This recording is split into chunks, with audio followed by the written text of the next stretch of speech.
අද මම කිරි වලින් හදාගන්න පුළුවන් රසමරස පුඩිමක් තමයි ඔයාලට අරගෙන ආවේ. මීට කලිනුත් මම විවිධ රසට පුඩින් වර්ග කිහිපයක් හදන හැටි මගේ channel එකේ දාලා තියෙනවා. ඔයාලට playlist එකට ගියොත් ඒවා බලා ගන්න පුළුවන්. ඉතින් මේ recipe එකත් ගොඩක් ලේසි. ගෙදර තියෙන දේවල් වලින්ම ඔයාලට හදාගන්න පුළුවන්. එහෙනම් අපි වැඩි වෙලා ගන්න නැතුව බලමු කොහොමද මේක ටක් ගාලා හදාගන්නේ කියලා. ඉස්සෙල්ලාම මේ විදිහේ pan එකක් ලිපේ තියලා ඒකට butter gram 70ක් එකතු කරගන්න. දැන් මේ බටර් ටික හොඳට දිය කරගන්න ඕන. බටර් ටික හොඳටම දිය වුණාට පස්සේ මම මේකට පාන් පිටි කෝප්ප භාගයක් එකතු කරගන්නවා.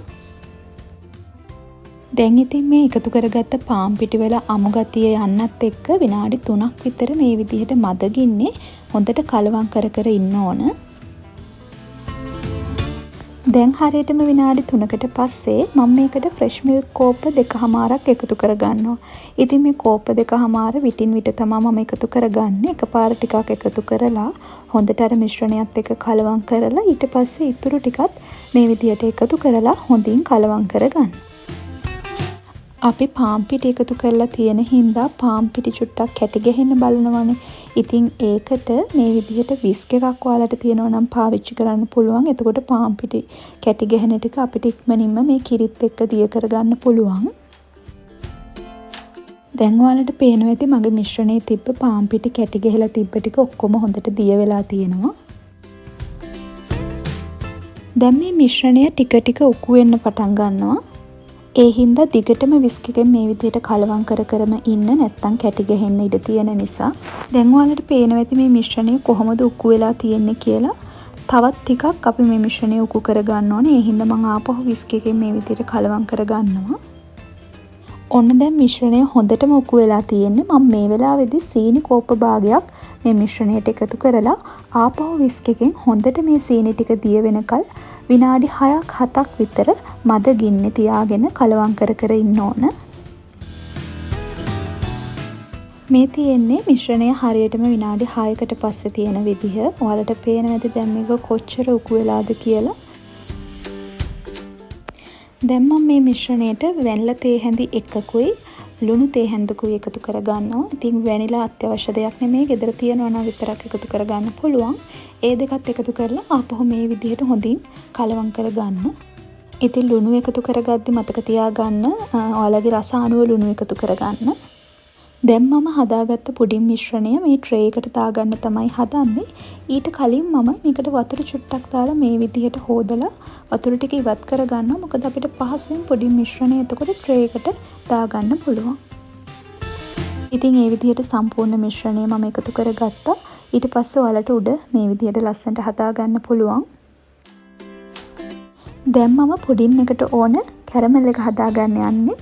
ඉතින් ඒක මම ටිකක් වෙනස් විදිහකට හදාගන්න කියලා හිතුවා. ඒකට මේ විදිහට වතුර කෝප්ප භාගයකට කෝන්ෆ්ලවර් මේස හැඳි එකක් එකතු කරලා හොඳට මේ ටික දිය කරගන්නවා. දැන් මම ආපහු මේ විදිහට පෑන් එකක් ලිපේ තියලා ඒකට සීනි කෝප්ප භාගයක් එකතු කරගන්නවා. දැන් මද ගින්නේ මේ සීනි ටික හොඳට දිය වෙන්න දෙන්න ඕන. මොකද අපි සීනි ටික දිය වෙනකල් වතුර එකතු කරන්න යන්නේ නැහැ. ඒ හින්දා මේ විදිහට සීනි ටික හොඳට දිය කරගන්න ඕන අපිට අවශ්‍ය පදම වෙනකල්. ඉතින් සීනි ටික මේ විදිහට ටිකක් දිය වෙන්න පටන් ගත්තට පස්සේ තමයි හැන්දෙන් කලවම් කරගන්න ඕන. ඉතින් දැන් ඔයාලට පේනවා ඇති මේකේ සීනි ටික හොඳටම දිය වෙලා ලස්සන පාටක් ඇවිත් තියෙනවා. මෙන්න මේ වෙලාවේදී මම දැන් මේකට වතුර මේස හැඳි 4ක් එකතු කරගන්න යන්නේ. ඔන්න දැන් පැණි එකේ බුබුලු දාන්න පටන් ගන්නවා. මම මේ වෙලාවේදී වතුර මේස හැඳි 4ක් එකතු කරගන්නවා. එකතු කරගනිද්දී හරි පරිස්සමෙන් එකතු කරගන්න. මොකද මේවා ඇඟට විසි වෙන්න පුළුවන් ඒ හින්දා. වතුර එකතු කරලා කලවම් කරලා ඉතුරු වතුර ටිකත් මම මේකට එකතු කරගත්තා. දැන් මේ විදිහට ආපහු හොඳින් කලවම් කරගන්නවා. වතුර එකතු කරලා කලවම් කරගත්තට පස්සේ හදාගත්ත කෝන්ෆ්ලවර් මිශ්‍රණය දැන් මම මේකට එකතු කරගන්නවා. එකතු කරලා ආපහු හොඳින් කලවම් කරගන්න ඕන. දැන් මම අවශ්‍ය පදමට කැරමල් එක උකු වෙනකල් මේ විදිහට හැඳි ගාමින් ඉන්නවා. මතක තියාගන්න මද ගින්න තමයි අපි මේක කරන්න ඕන. ඔන්න දැන් ඔයාලට පේනවා ඇති මිශ්‍රණේ ටිකක් උකු වෙලා තියෙනවා. මේ විදිහට බුබුලු දාගෙන අවශ්‍ය පදමට ආවට පස්සේ අපිට පුළුවන් මේක ලිපෙන් ඉවත් කරගන්න. ඔන්න දැන් ලිපෙන් ඉවත් කරගත්ත කැරමල් එක මං හදාගත්ත පුඩින් එක උඩින් හැම තැනටම යන විදිහට දාගන්නවා. පුඩින් එක තවත් රසවත් කරගන්න මම කජු ටිකක් මේ විදිහට චූටියට කපලා එකතු කරගන්නවා. ඉතින් ඔයාලටත් ගෙදර තියෙනවා නම් ප්ලම්ස් හරි නට්ස් හරි මේ විදිහට චූටියට කපලා එකතු කරගන්න පුළුවන්. ඉතින් මේ පුඩින් එක ඔයාලට පුළුවන් රැයක් ෆ්‍රිජ් එකේ දාලා තියලා හොඳටම සෙට් වුණාට පස්සේ කෑමට ගන්න. එහෙම නැත්නම් එවෙලේ උනත් රස බලන්න පුළුවන්. ඉතින් ඔයාලටත් පුළුවන් මේ රස පුඩින් එක ගෙදරදිම හදලා රස බලන්න. හදලා බලලා රස ගැන මට කමෙන්ට් එකක් දාන්නත් අමතක කරන්න එපා. එහෙනම් ඉතින් මම මේ විදිහට තවත් රෙසිපි එකක් අරන් ඉදිරියේදීත් එන්නම්. මතක ඇතුව channel එක subscribe කරලා තියාගන්න. ඔයාලට සුබ දවසක්.